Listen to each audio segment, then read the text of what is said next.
Absolutely, to come. and I have to ask Jim here, Jim having covered the 1993 bombing of the World Trade Center, Jim, the investigation on that, how did it progress? How will this investigation progress? Well, keep in mind the World Trade Center explosion was confined to a very small area. In terms of forensic evidence, it was actually pretty easy to solve. They found the one truck inside that World Trade Center that exploded from within and not from without. They traced that truck back to the people who had rented the truck. You'll remember it was a Ryder van. They traced it back to them. It was pretty easy to find out the people who planted that bomb. This is a much different situation.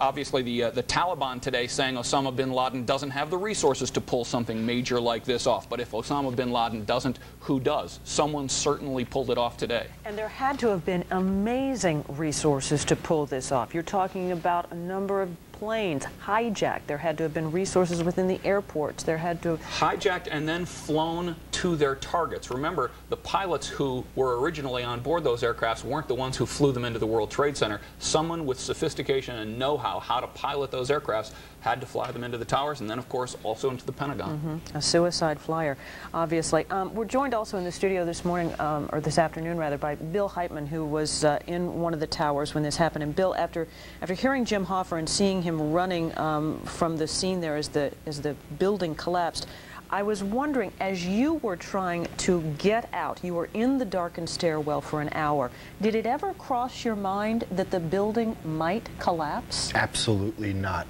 As a matter of fact, there was good spirit in the stairwell. I mean, I can honestly say we were having some laughs. You know, we were just getting down, making the best of it. Some people had to. It was more urgent for them to get down, so we would all call out, "Move to the right," and they would proceed down. But there was no panic, and there was generally, considering the circumstances, good spirit in the stairwell. Again, as you said earlier, it didn't seem to be as bad as the other explosion, the first explosion. Absolutely not. Absolutely not. So no clue, and no panic as you were going down? No panic. The thought of the building collapsing or being in any more danger never crossed my mind. And then, Bill, you said it wasn't... Sorry? Jim, I'm sorry to interrupt because I want to just point out in this live picture here, what you're looking at is damage to an adjoining building. Obviously, the impact of this, not just to those twin towers, but also to adjoining buildings. And it looks like there is still, obviously, smoke, and I think I saw some flames there as well, Jim. So clearly there is still damage. And they're all bunched up so closely together down there, obviously, and there was bound to be collateral damage in the neighboring businesses and buildings.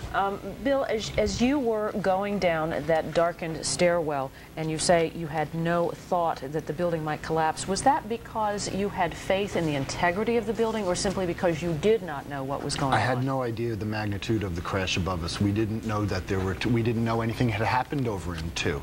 We thought it was just us in 1. And as the further we got down, you figure you're 90 floors away from the worst of it. I figured when we came out into the concourse level of the building that everything would appear to be relatively normal.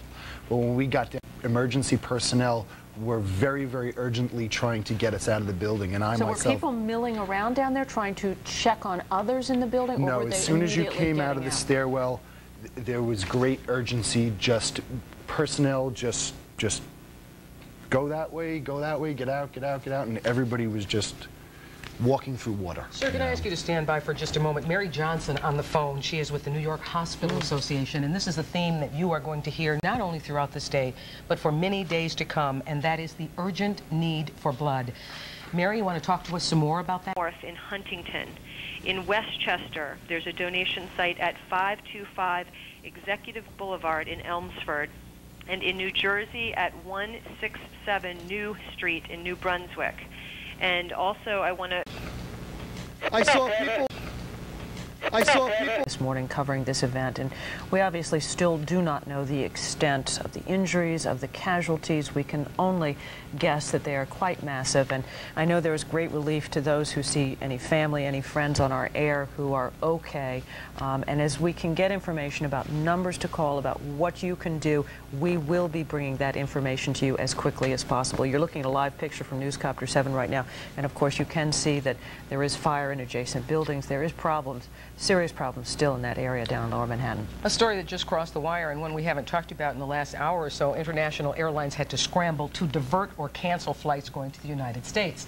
Undoubtedly, there are people in our audience today who were going to JFK Airport to pick up friends, loved ones, business associates, and those people couldn't land here.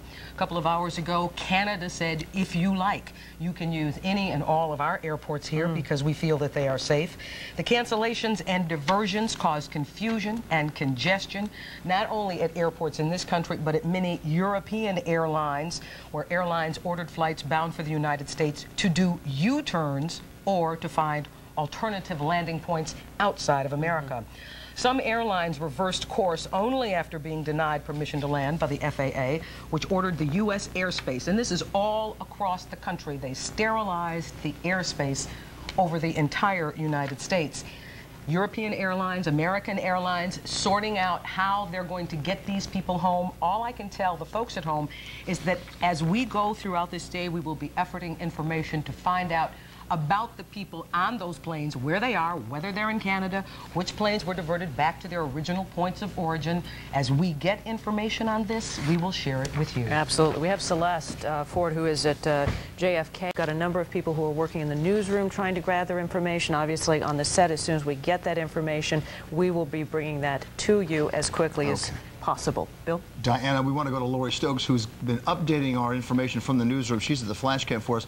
Lori, you have the immediate closures and openings and transportation issues for the city of New York, right? I do, Bill. Also, I have some information on the judicial front as far as this New York State goes. I have information now that all state courts will be closed in about 2 minutes as of 2 o'clock. Apparently, every state courthouse in New York will be closed at 2. That is according to the Office of Court Administration. Now, as you mentioned, on the transportation front, a very significant news item to bring you, that all bridges now are open going out of New York. That's important that you know that it's only out of New York. Also, Manhattan Bridge at 59th Street Bridge open only going east. Nothing else coming in. Once again, also Metro North is offering limited service out of Grand Central, again only out of the city. Now in Newark, in New Jersey Transit has restored extremely limited train service on the northeast corridor line between Newark and Trenton. Also on the North Jersey coastline between Newark and Bayhead, and the Raritan Valley line that's between Newark and Highbridge. All trains into, out of New York remain suspended. Hudsonburg and Light Rail is running only south Marion Boulevard, and also bus service is running throughout New Jersey, but not into or out of New York City. However, Access Link service for the disabled is also suspended. But probably the most major news to come out of this, at least at this moment at 1:59, as far as we've been talking about the bridge closures, is that the bridges are open going out of the city. Bill and Diana, back to you. Okay, and that's very important, Lori, to note. The bridges are open and going out. Outbound. Don't be coming into the city. They don't want you in the city right now. Only emergency personnel are needed in the city. I want everyone to take a look right now at the screen because we do have some home video that was shot of this incident. Let's take a look if we can and roll that on. And Jose was on his way to school this morning. He goes to school at BMCC. He also works here in our studios and has just gotten back from that area because, Jose, you were down there when this happened. Tell us what you saw. Well, I was on my way to school, and then I hear a plane coming down, and I turned around, and all I saw was the